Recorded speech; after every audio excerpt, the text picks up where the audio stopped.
Hello, today I'm gonna show you how to make Cambodian KRUENG. And for my Cambodian crowd, ជំរាបសួរ ថ្ងៃនេះខ្ញុំនឹងបង្ហាញរបៀបដែលខ្ញុំធ្វើគ្រឿង Here are the ingredients. គ្រឿងមានលក្ខី Lemongrass, លក្ខីខ្ញុំកាត់អញ្ចឹងនេះលក្ខីលាងវាទឹកឲ្យបកសបកវាចេញហើយកាត់វាទៅកាត់វា over 4 ounce. ស្លាយអញ្ចឹង4 ounce ជាងហើយខ្ទឹមស្រស់កាត់ទៅ Garlic clove 1 ounce. ខ្ទឹមស្រស់1 ounce. Galangal ម្ដេង 1 ounce. 1 ounce កាត់វាអញ្ចឹងកាត់វាទុយអញ្ចឹងម្ដេងហើយល្មៀតស្រស់កាត់វាតូចអញ្ចឹងទៅ Turmeric 1 ounce. លាងទឹកហើយកាត់ទៅអញ្ចឹងហើយស្លឹកក្រូចកន្លះអោនអញ្ចឹងហាន់វាទុយទៅហាន់វាបត់អញ្ចឹងហាន់ទុយលាងវាស្អាតហាន់ទុយអញ្ចឹងទៅស្លឹកក្រូចកន្លះអោន Kafir lime leaf half ounce. ទឹក 4 ounce. ហើយអំបិលម៉ាឡាព្រាបើយើងអត់ធ្វើភ្លាមយើងទុកទៅវាអត់ឆាប់ខូចដាក់អំបិលម៉ាឡាព្រាទៅហើយបើយើងចង់ឲ្យហឹលធ្វើគ្រឿងហឹលចង់ប្រើម្ទេសធម្មតាក៏បានប្រើម្ទេស habanero ក៏បានតែនេះហឹលមែនទែនហឹលខ្ញុំដាក់ហឹលបើអ្នកអត់ចង់ញ៉ាំហឹលមិនបាច់ដាក់ទេម្ទេសហ្នឹង A little bit over 4 ounces lemongrass.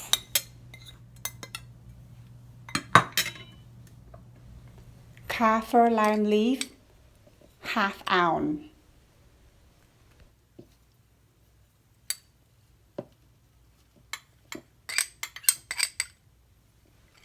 Garlic clove 1 ounce. Turmeric 1 ounce. Galangal 1 ounce.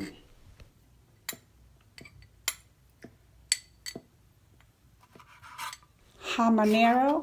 is option. ដាក់ទាំងគ្រាប់ទៅវាហឹលបើយើងចង់ហឹលណា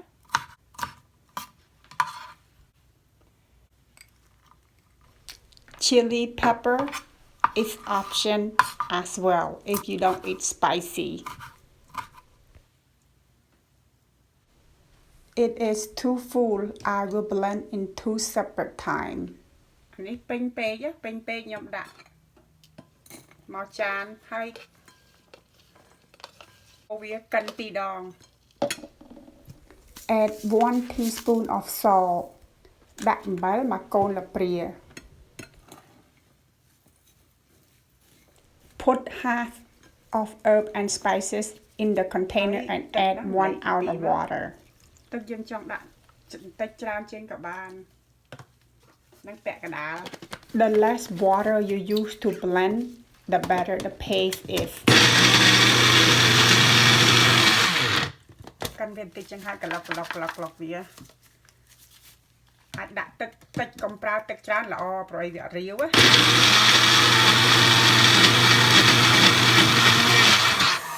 អាចកន្លុកវាទៀតទៅ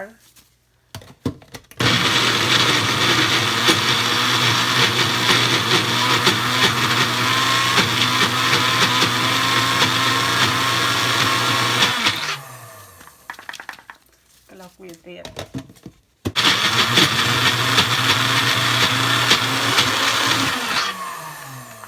ទឹកបន្តិចទៀតបើវាកកពេកដាក់ទឹកបន្តិចទៀតទៅ I add about 1 more ounce of water because it's too thick to blend.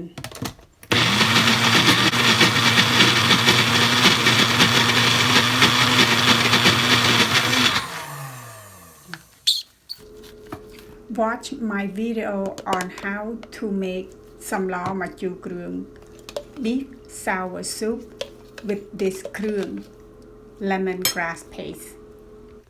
Now blend the rest of it.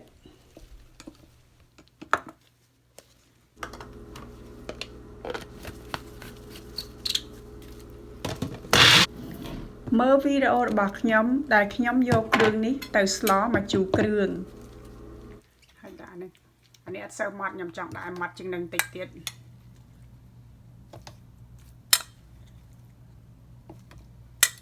I like it a little more finer.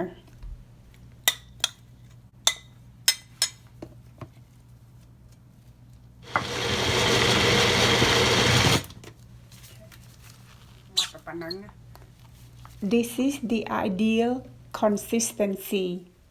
This KRUENG lemongrass paste is used to cook sour soup,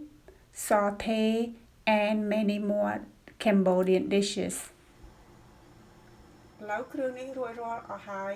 ខ្ញុំសូមអរគុណអ្នកដែលបាន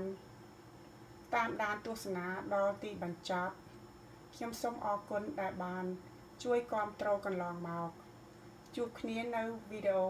របស់ខ្ញុំក្រោយៗទៀតសូមអរគុណជម្រាបលា Thanks for watching